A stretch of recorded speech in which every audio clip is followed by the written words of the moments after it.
So friends, मागच्या लेक्चरमध्ये आपण गॉसचा लॉ ची स्टेटमेंट बघितली आहे. आता आपण ती जरा डिटेलमध्ये डिस्कस करणार आहोत. ओके, तर गॉसचा लॉ नीट समजून घेण्यासाठी आपण एक क्लोज सरफेस कन्सिडर केलेला आहे. हा एक क्लोज सरफेस आहे असं समजूया. हा जो क्लोज सरफेस आहे तो आपण कन्सिडर केलेला आहे. कुठलाही शेपचा असू द्या, ओके, सिलेंडर असेल किंवा कुठलाही असेल, इरेग्युलर शेप असेल. आणि त्या क्लोज सरफेसमध्ये there are number of positive electric charges असं आपण ॲझ्युम करूया. खूप सारे चार्जेस आहेत. There are number of positive electric charges म्हणजे +Q1 +Q2 +Q3 हे सर्व अनेक चार्जेस आहे. ओके, असे खूप सारे चार्जेस आहेत त्याच्यामध्ये. आता आपल्याला गॉसचा थेरम प्रूव्ह करण्यासाठी त्यातला एक चार्ज आपण कन्सिडर करू. गॉसचा थेरम प्रूव्ह करण्यासाठी we will imagine a small charge which is present at a point O. म्हणजे हा सरफेस झाला, हा जो सरफेस काढला आहे आपण, हा सरफेस, इथे एक पॉईंट, या सरफेसमधला पॉईंट ओ आहे आणि त्या पॉईंटच्या जागी हा एक चार्ज आहे असं आपण धरू, पॉझिटिव्ह चार्ज. तर हा तो इमॅजिन केलेला आहे पॉईंट. ओके, आणि असं इमॅजिन करू की there is a infinitesimally small area dA of a given irregular closed surface. म्हणजे हा जो पूर्ण सरफेस आहे त्याचा एक स्मॉल एरिया आपण कन्सिडर करतो, एक स्मॉल एरिया कन्सिडर करतो, खूप छोटा असा एरिया कन्सिडर करतो आहे. ओके, आता हा जो magnitude of electric field intensity at point P आहे. ओके, पी काय आहे? पी इज दिस पॉईंट, या डायग्राममधला हा पी, हा सरफेस आहे. Okay, point P on the DS. Okay, म्हणजे हा जो पॉईंट पी आहे ऑन दॅट सरफेस, स्मॉल जो सरफेस आपण कन्सिडर केला, स्मॉल सरफेस कन्सिडर केला, त्याचा एरिया DS आहे, स्मॉल एरिया DS, आणि त्या एरियावरती जो स्मॉल पॉईंट आहे पी. तर ह्या पॉईंट, हा जो पॉईंट आहे त्याची जी इलेक्ट्रिक फील्ड आहे त्याचं आपण डेरिवेशन केलं आहे की त्याचं इलेक्ट्रिक फील्डची इंटेन्सिटी किती असते. तर 1 because of this charge Q, because of this charge Q. तर इथली जी इलेक्ट्रिक फील्डची इंटेन्सिटी आहे that is given by this formula. E is equal to 1/4πε0 Q/r². E is equal to 1/4πε0 Q/r². हा काय झाला? That has become the magnitude of, म्हणजे त्याची व्हॅल्यू, इलेक्ट्रिक फील्ड इंटेन्सिटीची व्हॅल्यू कुठे? At this point P. आणि point P कुठे आहे? तर या स्मॉल एरिया DS वरती आहे. आणि कशामुळे आहे तो electric field intensity? This is because of this charge Q. Okay, which is located at point O. Okay, आणि मग R काय आहे? तर R is the distance between O and P. R is the distance between O and P. म्हणजे हा जो distance आहे O आणि P मधला, that is the R. Q is this charge. Okay, आता याची डिरेक्शन कुठे असेल? तर that is will be, because it is positive Q, it will be away from the O. It will be away from O, away from point O. याची, ह्या electric फील्डची इंटेन्सिटीची direction away from point O आहे. Okay, आता असं आपण समजूया की ही त्याची डिरेक्शन आहे, away from point O. Okay, आणि ही त्याची डिरेक्शन आहे. आणि असं समजूया की हा जो एरिया आहे, let me rub this a bit, रब केला मी. हां, तर ही Q जी आहे ही डिरेक्शन आहे त्याची. आणि हा जो एरिया आहे याला आपण परपेंडिक्युलर काढला, त्याला नॉर्मल असं म्हटलं आपण, आणि दोघांमधला अँगल आपण थीटा असं मानला. तर याच्यामधला जो इलेक्ट्रिक फ्लक्स आहे, ओके, इलेक्ट्रिक फ्लक्स, तर आपण इलेक्ट्रिक फ्लक्स बघितला की the flux passing through that area DS will be than E cos θ into DS. हा फॉर्म्युला आपण बघितला अगोदर इलेक्ट्रिक फ्लक्स जेव्हा डिस्कस केलं तेव्हा. Electric flux passing through the area is E cos θ DS. हे लक्षात ठेवा, E cos θ DS. आता पण ईची व्हॅल्यू काय आहे? तर ईची व्हॅल्यू आहे दिस. तर ईच्या ऐवजी मी टाकलं दिस. ईच्या ऐवजी काय टाकलं मी? Q/4πε0 R². तर ईच्या ऐवजी मी हा टाकला आणि नंतर पुढे तुमचा कॉस थीटा डी एस होताच. कॉस थीटा होता, डी एस होता, तो इकडे आला कॉस थीटा, डी एस इकडे आला. तर आता हा जो आर स्क्वेअर आहे हा मी इकडे घेतला. ओके, तर काय आलं d S cos theta upon r square. तर हे ब्रॅकेट तुम्हाला मिळालं. आणि इथे काय उरलं, हा आर स्क्वेअर इकडे गेल्यामुळे फक्त क्यू अपॉन 4 पाय ॲप्सिलॉन 0. क्यू अपॉन 4 पाय ॲप्सिलॉन 0 आपल्याला मिळालं. ओके, आता this is the electric flux through the area D S. हा जो स्मॉल एरिया, हा पूर्ण क्लोज सरफेसचा स्मॉल एरिया आपण घेतला होता डी एस. ओके, त्यामुळे त्याला आपण डी फाय असं पण म्हणू का, कारण स्मॉल आहे, एलिमेंटल आहे. तो डी फायचा हा फॉर्म्युला झाला. D phi is equal to this.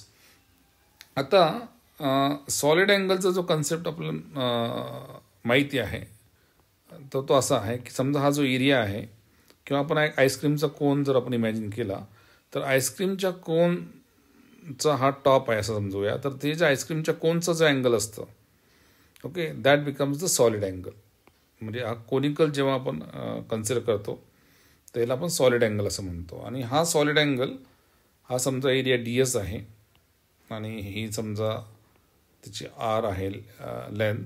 Okay, याची ही लेंथ आहे ती आर आहे. Then d s upon r square is the solid angle. पण हा डी एस कॉस थीटा आपण धरलेला आहे. हा जो एरिया आपण डी एस कॉस थीटा धरला आहे, त्यामुळे d S cos theta upon r square that is equal to solid angle.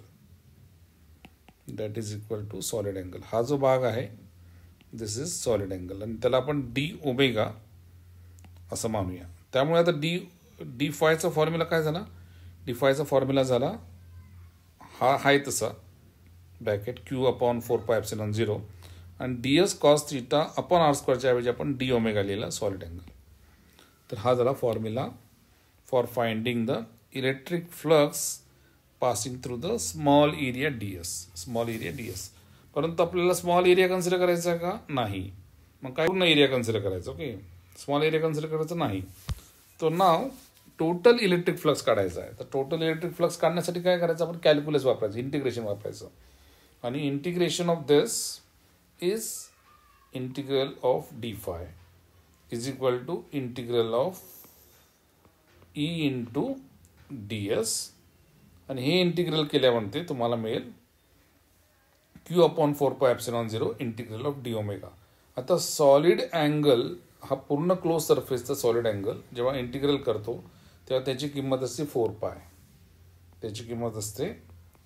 पाय. ओके, याचाच अर्थ असा आहे की दिस वेन यू पुट 4 पाय over here you will get Q upon 4 पाय ॲप्सिलॉन 0 इंटू 4 पाय. कारण काय, integral of D omega is 4 पाय.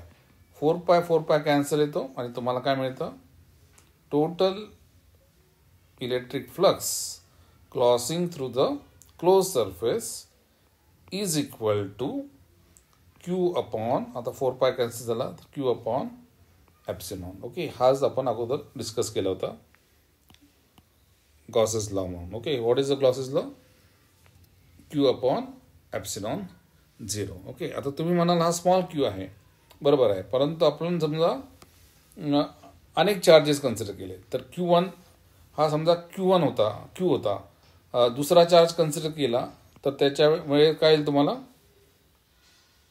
जसं Q1 चाललं Q1 बाय ॲप्सिलॉन 0 तसं Q2 बाय ॲप्सिलॉन 0 येईल, Q3 बाय ॲप्सिलॉन 0 येईल, Q1 बाय ॲप्सिलॉन 0 येईल. म्हणजे हे सर्वांचं ॲडिशन झालं आहे. ओके, या सर्वांचं ॲडिशन झालं तर तुम्हाला मिळेल sigma of Q upon epsilon 0. Okay, तर हेच इथे लिहिलेलं आहे या पुस्तकामध्ये. काय दिलेलं आहे की अगोदर त्यांनी काय केलं आहे, अगोदर त्यांनी हा फॉर्म्युला डिराईव्ह केला काय, epsilon E is equal to, म्हणजे Q1चा फॉर्म्युला डिराईव्ह केला, Q1 epsilon E is equal to Q1 upon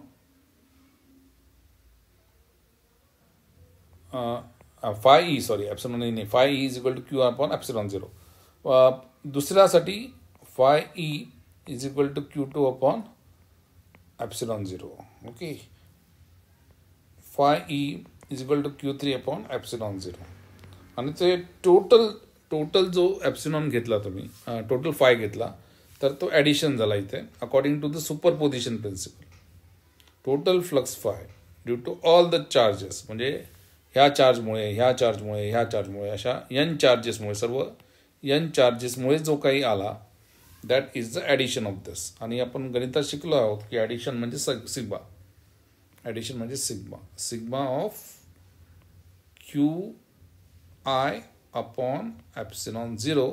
आयची किंमत काय, इथे 1, नंतर 2, नंतर 3, नंतर 4, नंतर up to n. Okay, so this is the formula of phi E. Okay, phi E is what, EDS. आणि याला आपण काय म्हणायचं, sigma of Q is capital Q upon epsilon 0. So this becomes the derivation of Gauss's law. Capital Q काय, sigma Q I from I running from 1 to n. What is capital Q? Capital Q is sigma QI from I running from 1 to n. Okay, I running from 1 to n. This is capital Q. म्हणजे काय, capital Q म्हणजे total charge with in the surface. हा जो surface आहे जो आपण consider केला त्याच्यामधला जो टोटल चार्ज आहे, कारण हा जो पूर्ण सरफेस कन्सिडर केला, हा जो पूर्ण सरफेस आहे हा कन्सिडर केला आणि याचा जो टोटल चार्ज आहे तो झाला कॅपिटल क्यू. ओके, तर दॅट इज कॅपिटल क्यू. आणि upon epsilon 0 will give you what, it will give you the flux of the net electric field, flux of the net electric field through that close surface. Okay, आणि हे लक्षात घ्या की flux due to positive charge असा असतो, it will be outward. Flux due to negative charge हा असा असेल. बाहेरचा फ्लक्स हा काही बाहेरचा चार्ज काही फ्लक्स क्रिएट करत नाही. ओके, बाहेरचा चार्ज, त्या क्लोज सरफेसच्या बाहेरचा चार्ज हा फ्लक्स क्रिएट करत नाही. पॉझिटिव्ह चार्ज असेल तर त्याची डायरेक्शन आउटवर्ड असते, निगेटिव्ह चार्ज असेल तर त्याची direction towards. Okay, and this is a very interesting law called as Gauss's law.